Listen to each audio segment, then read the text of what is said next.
Okay, hello everybody. My name is Gloria Zamolik. I'm a member of the Eastside Huddle. Our group arose from the Women's March after the last presidential election. We are a nonpartisan group of women who share values of respect, dignity, and justice for all human beings.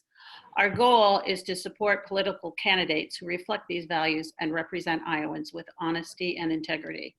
So with that in mind, we have been inviting the Democratic candidates for senator to online meetings with us to help inform our fellow Iowans about these candidates and to encourage them to participate in the upcoming primary election on June 2nd. Today is the 20th. The 22nd, if you want to do a mail-in ballot, which is the safe way to vote, you need to get that request in pronto. So make sure you do that. So without further ado, I will introduce Admiral Michael Franken, and he'll introduce himself. And then we have 3 general questions we're asking all the candidates. And then from there, we'll open it up to any other questions the members want to ask. So Michael, welcome. All right, thank you. Thank you everyone for being here. Thank you, Gloria. So my intent is to represent the Democratic Party come November in the U.S. Senatorial race. I'm from rural Sioux County, upper northwest corner, youngest of 9 children to in essence, a blacksmith and a one-room schoolhouse teacher. I didn't realize that rural upbringing of discipline and hard work and education would serve me well when in college, when I joined the Navy, somewhat on a whim, and ultimately spent the 80s at sea, the 1990s in Washington, D.C., doing policy and graduate school and really learning Washington, and ultimately the 2000s fighting the war on terror, both in Washington, D.C. and around the globe. I had a full scope military career of 37 years, commanded a warship, commanded an armada of ships, policy and strategy jobs in Washington, chief of legislative affairs for the Department of the Navy in the Obama administration, worked for Ted Kennedy as the first military person to do so during the Clinton administration, and started a defense agency, had a good full-fledged career. I'm known as a principled decision maker, rather courageous in some respects, like voting against the war in Iraq in 2002. I thought perhaps that would be my end of my military career, but ultimately the Bush administration brought me in as Donald Trump's briefer. Correction, I didn't mean to say that, Secretary Rumsfeld's briefer. And I stayed there, and because I was well versed in the Middle East and well versed in joint operations, and I tried to help the administration as best I could. Well, I voted with my feet when Donald Trump was elected. I requested to retire, and it came to pass then at the 2018 election that with Donald Trump on the ballot, we needed to ensure that we owned, as in the Democrats, owned the Senate race. So I had moved back to the state of Iowa and put my hat in it, albeit late, to run for this Senate seat. My platform is threefold: climate change, we can talk about that, addressing healthcare for all in the United States and certainly in the citizens of Iowa. And lastly, it's a more of an amorphous topic, and that is addressing the special interest in Wall Street greed, which pervades much of what we do. I am also fixated on coming out of the pandemic and our economic strait, which is going to be rather difficult. Having a lot of Washington, D.C. time, I rather stand alone in having that full scope interagency, international perspective. Also, repairing international relations. I've moved 28 times, lived on 4 continents. At one time, I was the senior military person on the continent of Africa. I've lived there multiple times, and in the Middle East, I'm the type of guy that I haven't lived in one Muslim country. I lived in 2 different continents. So I understand what the world is outside of the U.S. borders and what it means to Iowa and what a senator can do. We need to repair ourselves internationally. I'm new to the veteran world, but I would be quite a significant veteran voice because I'm the most senior military person to ever run for a Senate seat in the history of our country. Besides all that, having raised the way I was and very fortunate to have that upbringing six sisters, I might add, that I see a fundamental pursuit in my candidacy, and that is in working the development and diplomacy and defense issues worldwide and in the United States and pandemic issues, et cetera, that Iowa values are synonymous with good governance. They are connected, they're a direct line, and that's something I would like to bring to Washington, D.C., and I'm happy to answer your question. All right, go ahead. I think Leslie's going to ask the first question, which you kind of touched on, but go ahead, Leslie. Yeah, hi, Michael. My name is Leslie Nesmith, and really some of the things that you were just talking about are a good segue into this question. So what, in your opinion, are the three most important issues or concerns for Iowans right now, and how do you plan to address those issues? Well, that's a multi-hour conversation. Well, first and foremost, this pandemic and how we restart the economy balanced against the threat to the essential workers that are most essential to bring the economy forward. We have significant supply disruptions in the agricultural side. I worked for 3 years in a hog kill plant growing up, so I understand the closeness and the ramifications of shutting those plants down on the micro side, but also on the macro side to preserve the genesis of our food supply. It's an issue. So we need to emerge from the pandemic. We then need to fix healthcare in America. And although most of us in this room more than likely have sufficient healthcare, I think it's true that it's expensive, and depending on where you live, it's uneven. And ultimately, we need to do better as society. Next, and part of that agriculture also is international trade, so that we reestablish our markets. That first issue. Thirdly, we have my third leg of my campaign, and that is special interest. That's really accentuated by Wall Street greed.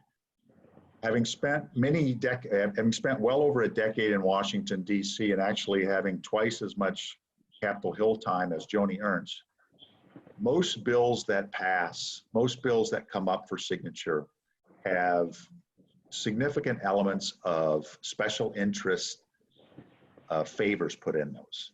And we need to do something about how money has invaded politics and the political process. And we see it in this election, this US Senate.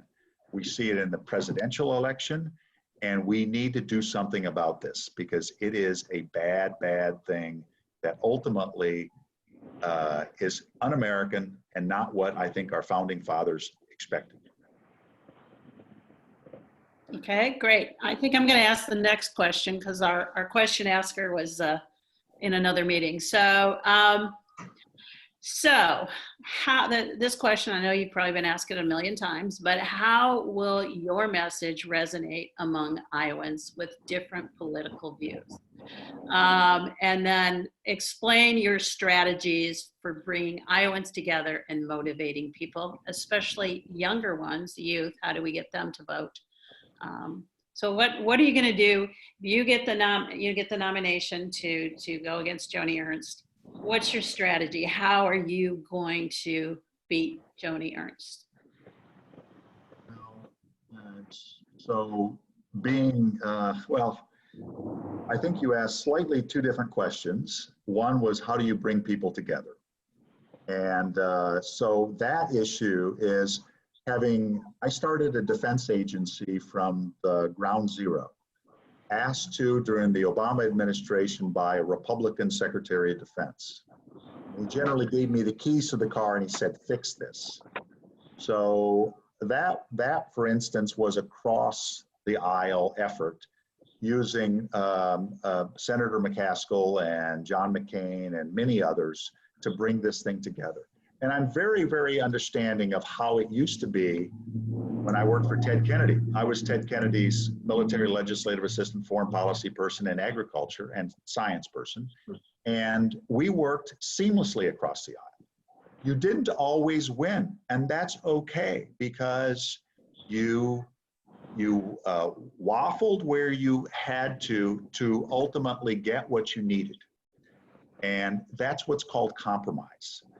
Also, as Chief of Legislative Affairs for the Department of the Navy, and Marine Corps, it was part of my id. It was my message to work nationally using the industrial base, workers, constituencies to ensure that it was balanced.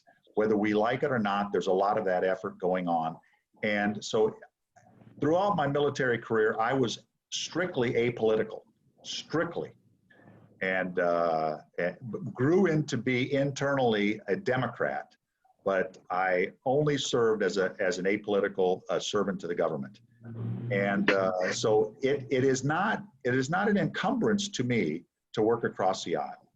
Now, to get people to work with me, so I've had large organizations, some measuring in the thousands, over 4,000 people. I've had Iowans in these organizations, and nobody was really identifiable by political party. And ultimately, through leadership, servant leadership, being the one to always work a little bit harder than everybody else and being identifiable and transparent, the basic precepts of leadership, which we seem to have not done so well, certainly in this administration. I mean, we've got to admit that our leader has failed on many basic precepts. I'm not that way. I've never had an issue in bringing an organization together. Matter of fact, that hog kill plant, I was the youngest foreman in that hog kill plant ever at the age of 19. So this is what we do to get the message, to get the message sent and to get the mission done. Regarding age, I don't view that to be an issue that's insurmountable either. I absolutely adore the next generation. I've got a number of staffers who are in their 20s in my office. And of course, and you mentioned Jonah up in Cedar Rapids, he's 18. This is our future. And I actually take issue with anybody who chastised the younger generation, because you know who raised them, right? We did. So I believe that next generation is our something that we should cherish. And I look forward to working with anybody of voting age and below. Great. Thank you. Melinda, I think you were going to ask the third question. Yeah. Hi, Michael. Thank you for joining us. You've already touched upon both aspects of my question. It has two parts. First of all, what distinguishes you from the other candidates as someone who could best represent Iowans? And part B is pretty important, is what skills do you have to work with senators from both parties? The second part, ma'am, would you say that again, please? What skills do you have that enable you to work with senators from both parties? And you touched upon that also, but go ahead. No, all good. So let me see. First of all, I'm Iowa born and bred, and I'm very happy with the way I was raised. Very rural. The nearest town growing up was Hudson, South Dakota. Rode the bus every day, etc. And we were apolitical growing up. Although my grandmother had a Humphrey bumper on one side and a McGovern bumper on the other side, we thought that was funny. She was a diehard Democrat, but we were unconscious with most of the political environment. But as I grew, and I don't know if I'm answering this circuitously, as I grew up in the world in the 80s, still demonstrably apolitical, it came to me that with the savings and loan debacle and the number of conflicts that I worked for in the DOD, that we perhaps we're on the right side of decision making in a lot of respects, the Republican Party at the time. And ultimately working for Ted Kennedy, the Lion of the Senate, he trusted me more than any single person I had met up to that time. And ultimately, during the the Iraq War. I voted against the war. The Bush administration, to me, appeared hugely hegemonic. That was not in in our best interest. And so ultimately, when I got out of the military, I was a solid Democrat. But I have no issues working across the aisle. And I believe, this is maybe controversial, but I believe that the Republicans are looking for someone to reach across and work with. And ultimately, we have to do this. We can't sit in our camps anymore. When I commuted to work in 1996, Senator Kempthorne commuted with me from Idaho, and no one thought anything of it. It was funny because I had an unair-conditioned Toyota pickup truck that was, I'm sure, hot in Washington, D.C. in August, but he was okay with it. And you know, we didn't have these issues. We need to go back to that because we have a very difficult decade ahead of us. And I didn't talk about the debt. I didn't talk about healing the soul of this country, a little bit about overseas, but ultimately we must get together. Now, what makes me different? I'm a science person, engineer, physics. For a technical world, I'm a technical person. I have more legislative experience than, of course, anybody. I've also a plethora of executive time, large organizations, a large responsibility, policy underpinnings. I believe I entered this race to represent Iowa. And although I was gone for some time, it never really leaves your soul. The formative years I was here. And I'm very pleased that I've got the physicality to come back and the mental aptitude and the training to do so. And also that my wife said yes. She's right over there. Very important. Yeah, very important. You have no idea how important. Yeah. Oh, I think we do. Yeah, probably. Okay, great. Sue, I think you had a question you were going to ask. I do. I'm going to read this off so I get it correct here. So in order to break the stranglehold of corporate agriculture, how do we provide market opportunities for beginning farmers who want to work smaller, diversified, and sustainable farmstead? Love that. So, well, let's back up and talk why we are here. And we are here because the big ag model, which we've grown into over the course of multiple decades, doesn't have the resiliency, doesn't have the ecological underpinnings, has too wide of a porpoising of profit and loss, and there's a lot of TOOs here, too predicated on the agriculture, the Department of Agriculture bill, Farm Bill, has not done due diligence for the owner operator of the farm. We could go on. For instance, raising a steer today or a hog. The retailer has that profit margin. The processor has that profit margin. The logistics have the profit margin. Any fluctuation is pushed upon the farmer, the producer. That's the way it is in every commodity today. And that's why farming in Iowa today, I don't believe is profitable in any line of effort, unless you are growing an individual crop that's out of the mainstream. To your point, those small farmers are the number one increasing acreage in the state of Iowa. And it's the number one purveyor of income. So how to do this? A lot of this is state and local, but from a federal perspective, I think the Conservation Stewardship Program by USDA has some answers to this.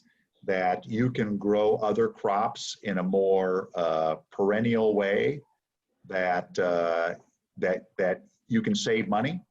Well, the other thing about big ag is years ago, you used to have 5 or 6, 8 seed companies and fertilizer companies, et cetera. Today, you've got 1 or 2 of everything.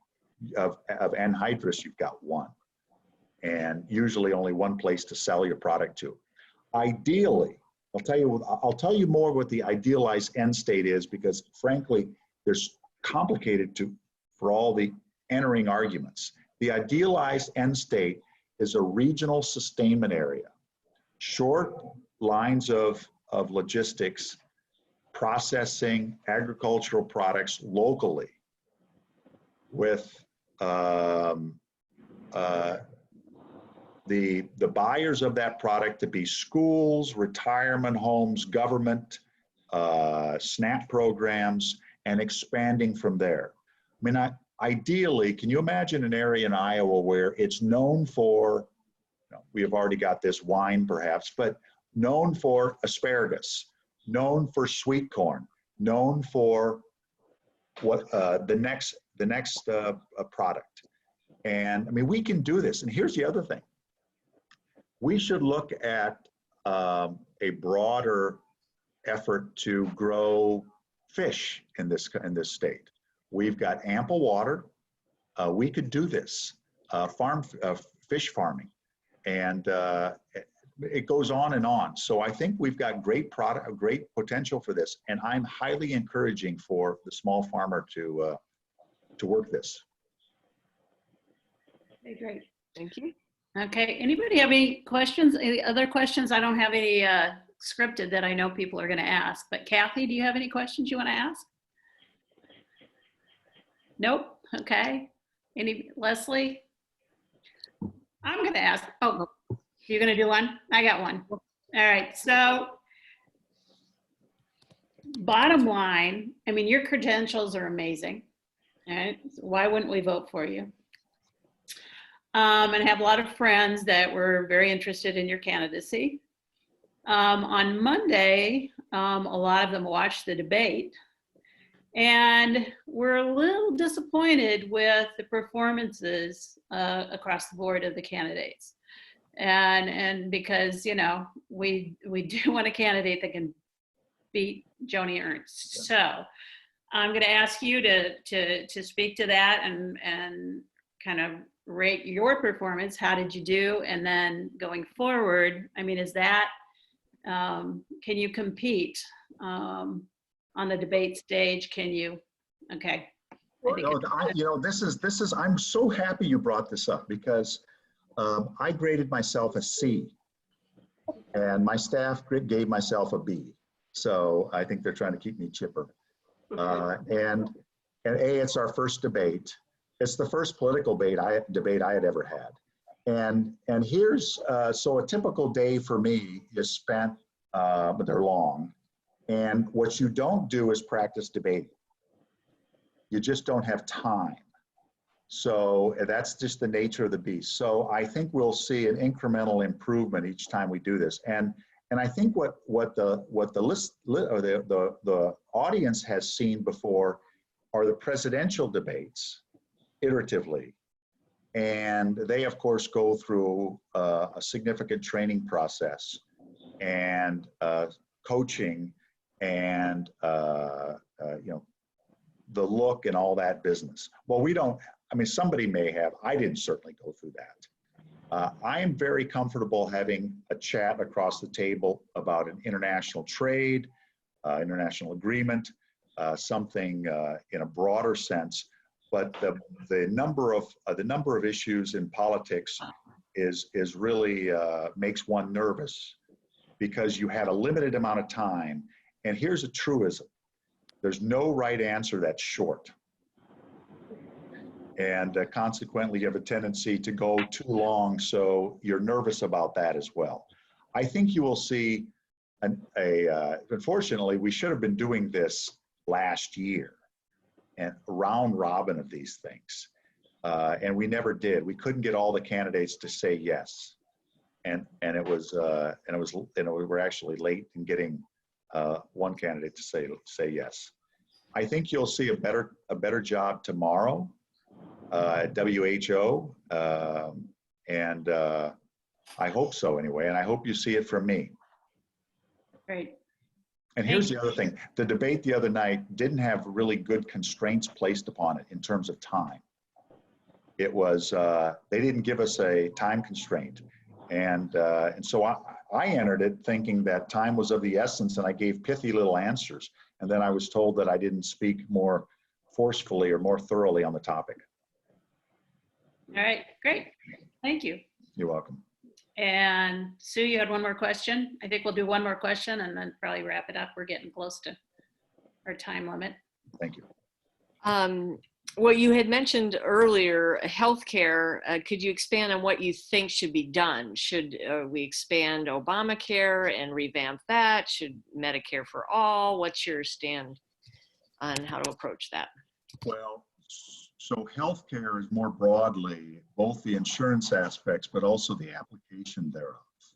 So we can talk about pharma, the cost of drugs. We can talk about the rural healthcare access, how to get it, telemedicine, a whole bunch of other things. But so you brought up principally the insurance aspect.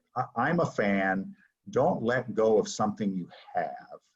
And I've recently spoken to the drafter of Obamacare, one of the drafters, and idealize. I think if we put ourselves fully invested in it, we would see a much better result.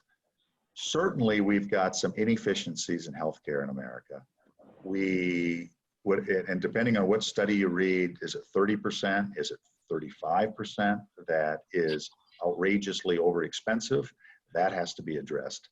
But my sense is fully implement the Affordable Care Act, put Medicare in the public into the exchange, and go forward with that. Okay, great. Well, thank you. Nobody else has any questions, I'm assuming. So thank you so much for giving us your time, for doing yet one more Zoom. And message to anybody that watches this video, please vote. It's important. Yeah. So thanks, everybody. And gonna stop the recording. Thank you. All right.